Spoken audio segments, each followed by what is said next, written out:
Welcome to the Self-Awareness and Self-Compassion Podcast, formerly known as the Full Spectrum Feeling Podcast. I'm your host, Blaise Schwaller, life coach, mom, and former tattoo artist. I help people heal their past, speak their truth, and love the lives that they're living now. Join me here every week for conversations on how to live an imperfect but fully engaged life that embraces all the feels so that you can stretch into your best life while enjoying the you that's here right now.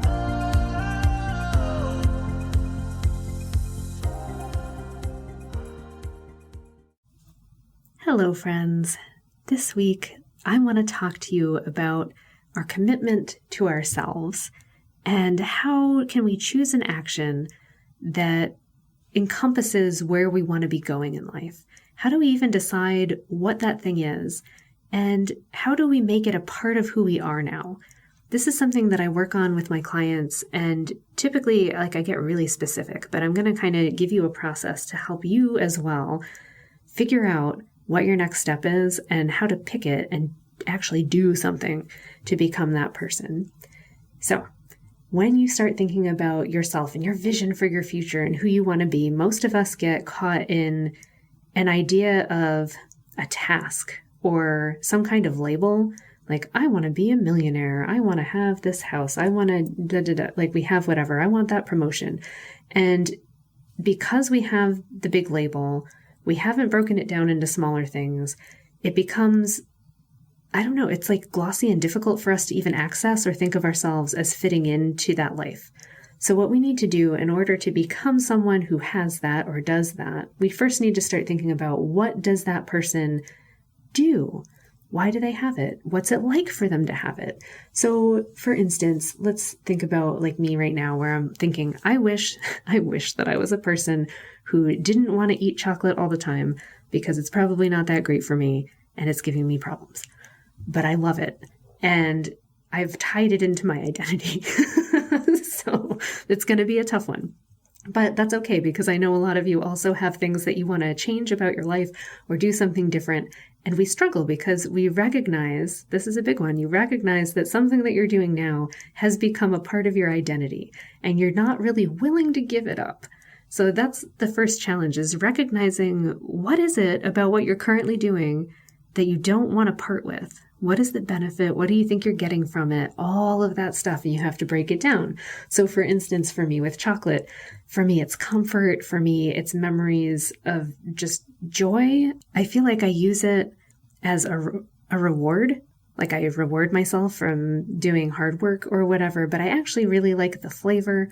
To me, I associate it with sweetness, even though I've actually stripped a lot of the sugar out of my things. So even though I am not eating straight up sugar, like cane sugar, I will associate chocolate with sugar. And I've got it down to like cacao, where I'm like mixing it in a drink and it's actually bitter, but I associate it with sweetness. And I associate sweetness with dessert, and it's a reward for having done something. So when I am bored, when I'm stressed out, or when I just have finished a meal, it's become part of a routine where I'm like, oh, and then we get to have a dessert. So I kind of want something sweet, and that'll make me feel better is what I think. And then I'll go have it. So it's recognizing, what are those things? And then this is the hurtful part, right? I have to ask myself, is that even true? Is it true? And do I want it to still be true? That it's a reward, or that it feels good, or that I'm getting something out of it? And if I really look at it, I go, I think I'm getting something out of it. I think I'm going to feel better because I've had it, but generally I don't. Generally, I can enjoy it, but I don't need it nearly as much or as often. Not as much, not as often as I think I do. So in that case, what could I change? And then here's what we do. We start to look at, who's the person who has already made the switch, who only has her cacao drinks maybe once a week or every other week, and not every day, or, succumbs and has like chocolate chips and yogurt, or just does some other crazy thing because chocolate. So I'm trying to figure out who that person is and what her day might be like and what choices she makes instead. And it's an interesting process. So you get to kind of go into a fantasy realm, right? Where you get to think, who would this person be who does the thing that I want to do or has the thing that I want to have? So I have to break it down for myself again and go, what is it that I'm really aiming for? And what I'm aiming for is a feeling of lightness, not having pain in my abdomen, just all those things, clearing up, feeling better. How am I going to accomplish that? And what would someone who has already done that be doing? What does she do with her days? She's not taking the cocoa break. She's not eating the chocolate chips in the morning. So what is she doing instead? And until I have an answer for that, it's impossible for me to make any progress. And I want to repeat that because it's important. If you are trying to change something about yourself, particularly if it's something that you're giving up, you need to have a very specific answer to the question, what do you do instead? Because if you don't, you absolutely will go back to doing what you're already doing because you have no other alternative. Your brain hasn't thought of it. It's not really an option until you have it real in your mind. So you got to figure out what that thing is. Now, the next really fun part of this is recognizing that even once you've figured out what that other version of you does or what people who live that life do, you now have to imagine yourself doing it. And here's what happens. We get in our brain and we think that we're doing it for all the reasons that sound scientifically nice. Well, when I eat better, I'll feel better and I know it's good for me and that's why I do it. Or when I do it, I'll feel really accomplished and I'll feel great about myself because of whatever. And honestly, I have never found that to be the case, at least for me. And I honestly have not found it in many of my clients either. The feeling great about the decision is far down the road when you look back at your life and you go, wow, I feel really great that I made that decision. But in the day-to-day, we make the mistake of thinking that if we choose a different choice, we're going to feel great about it because we did the thing. The truth is you're not. You're not going to feel great about it. You're going to feel resentful sometimes or just blank. You won't have any feeling about it. And that's the beauty of releasing this weird, perception that we have that making the better choice or the choice that we want to make is going to feel good. Because when we believe that it's going to feel good and it doesn't, we think that we've done something wrong or that we've done it wrong. And then we don't continue to do the correct actions that get us where we want to go. So hopefully this is making sense to you. But think about it. Like if you're someone who goes to the gym every day, most people that I know that go to the gym every day don't think, wow, I'm really doing it for my health and my fitness. Like they have that as like a base concept. But when they're actually physically stepping out of the car and going into the gym, it's just something that they do. They'll do it when they're feeling bad. They'll do it when they're feeling sad. They'll do it when they're tired. They'll do it at the end of the day. It doesn't really matter to them because it's part of their self-concept that it's just something that they do. So for me, as I'm moving into a more chocolate-free existence, even talking about it makes me sad, but I'm doing it for good reasons. And I'm not giving it up entirely because I don't know that I want to do that or that I know I can, but I don't want to. It's interesting.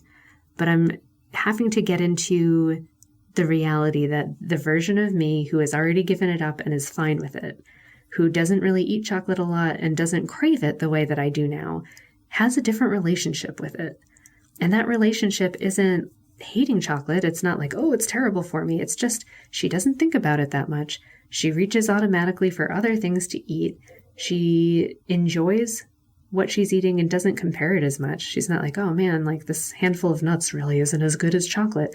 It's what I currently do. But if I was actually living the life where I was happily eating other healthy foods, I wouldn't really think about it that much. So that's what I'm trying to step into. And it's the same for you if you're trying to go to the gym more, if you're trying to eat healthier, if you're trying to have better conversations with your family, like whatever it is that you're working on, the person who's already doing that doesn't think about it as much as we think we're going to. They just kind of do it. So some of what I gear myself up to with this is to recognize that in the moment where it's currently hard for me, where I'm like, oh, I'm about to make the decision to reach out and pick up the chocolate or just make a meal that has it, I point out to myself, I'm like, oh yeah, this is a memory. It's an automatic action based on my past program. But the new program doesn't really do that. So let's just grab these other things instead. So I also make it easier for me to make the choice that I want to make. And that's something you can do as well, is just continue to make it easier for you to make the choice that you want to make. And you do it by creating the picture really specifically about what it looks like to have made a different choice. So one of my instances is I've already bought like the little sugar snap peas. So they're peas. They're great. I have some hummus. They're right there in a drawer. All I have to do is open the door, grab them, and I can eat them. instead of grabbing the drawer and grabbing candy or chocolate chips or making yogurt. It's like, it's actually just, it's faster. And that's what it looks like. So I will practice in my head what it looks like to not grab the chocolate is to grab this instead. And I think about it and I repeat it in my mind. So then when the instance comes up where I notice that I'm about to do it, I go, oh, right, I'm just going to turn my body slightly and grab this drawer instead. And this is what I'm going to eat. I've gone so far as to put the sugar snap peas in the drawer with the yogurt so that it's even easier. Like if I'm going for the yogurt and I know I'm going to add chocolate chips, instead grab this thing. Woo, choice made. So that's, I don't know, it's an interesting way to go about it, but I find that it's more effective long-term because I'm making it super simple and I'm not asking myself to change in a day either. I'm saying, what's the first step? What's the first thing that I could change that would add up to a lot of change? And I have other steps as well. So I'm like, oh, when you think you're going to just like succumb and eat fudge or grab a candy bar, instead you're going to make a cacao drink. So you're going to just take the whole food cacao and you're going to melt it into your oat milk. And you're going to drink that instead because at least there's no sugar there and it takes more time and it's more filling and it's also more hydrating. So at least you've got that going for you as well. So I'm just slowly shifting into a different person, making different choices. But I'm not saying from this day forward, I will run 20 miles a day if I've never run a marathon in my life, right? So I've worked hard to get to the point where I'm really only eating chocolate chips and yogurt every day. And now I want to get rid of that too. If you're looking ahead and going, yeah, I want to run a Boston Marathon, but I've never even gone for a run in my life, where do you actually need to start? It's probably just getting outside and walking, getting outside and moving, and then maybe adding in a little jog, but not very far. Maybe looking at what kind of shoes. It's really getting specific about what are the things that need to happen in order to have that result.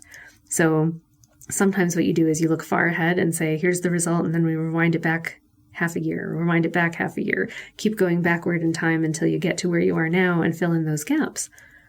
It makes it more achievable, definitely more doable when you have a roadmap. And I think creating that roadmap for yourself involves understanding the emotional roadmap as well and what you're going to feel as you face it, and not lying to yourself and saying that you're going to feel great about it because of the decision that you're making. Understand that that feeling comes at the end of 2 years, not in 2 weeks or 2 days or 2 hours. You may feel some good feelings, but they're not going to sustain you. And that is a mistake to think that just the motivation of feeling good about making a change is going to sustain you to keep that change. It's not. The actual actions sometimes aren't what you want to do, or they're not convenient. So much about changing who we are just isn't convenient because we already have our routine and it's working really well. The reason we're changing it is because we recognize that it's not working as well as we'd like. Something else could work better, but it is going to take frustration and it's going to take effort to shift that and do it differently. And then it won't take any effort anymore. And then you won't really care as much. And it won't be as big of a deal as it is to you right now. When things are a big deal, it's because we're emotionally attached to the way things currently are. And we're upset about changing it, or we want it to change in a big way. But once you've already done it, it's no longer a big deal. And I find that really important. And it's been very helpful for me in making bigger changes and just realizing like, oh, if I'm having a big emotion about something, it's usually a sign that I'm hitting a roadblock. I don't want to change, even though I know I need to change. So just do the thing and then you'll be fine. And if you keep doing the thing and recognizing that you can get through it and it wasn't that bad and you didn't ask that much of yourself, it was just not what you wanted to do. Like your little kid self was like, no, I don't want to eat this. I don't want to eat a hot dog. I only want mac and cheese, like whatever it is. But you get through it and you recognize like, oh, I did it and I'm fine. Huh. And you do it again and you do it again. And then one day you're like, actually, I love broccoli and asparagus and I don't even want the hot dog or whatever it is. Oh my goodness, me and talking about food. It's ridiculous. Friends, I hope that you are doing amazing things this week, that you're feeling great and that you're having that motivation, right, to do what you need to do. And I hope that this little talk gave you some inspiration or some insight into how change actually happens and the different ways that we feel about it. Because for sure, don't fall into the trap of thinking that it has to feel good in order to get it done, or that you have to make a giant change immediately in order to see a giant change over the course of a few months or a year. Small changes really, really, really add up. They're so much easier than big ones, but you need to know specifically what it looks like. You need to know, like, first I do this, then I do this, and then it's done, yay. And then after I've done that a lot and it's become pretty normal and easy for me, then I can add the next step. When you do that, you will get there so much faster, so much more permanently than if you try to change everything all at once. So I'm wishing you a seamless transition into that awesome future that you have in your mind. And if you want to talk about it or share what you're going through, please reach out. You know how to get me through the website. Go to coachwithblaze.com, and I will talk to you then. See you next week. Thanks so much for joining me. If you enjoyed this podcast, please subscribe and share it with someone you love, and leave us a review. You can learn more and get some self-compassion tips and tricks by visiting coachwithblaze.com, where you can sign up to get my free booklet on overcoming anxiety, overwhelm, exhaustion, and burnout. I'm sending you so much appreciation and love, and I'll see you next time.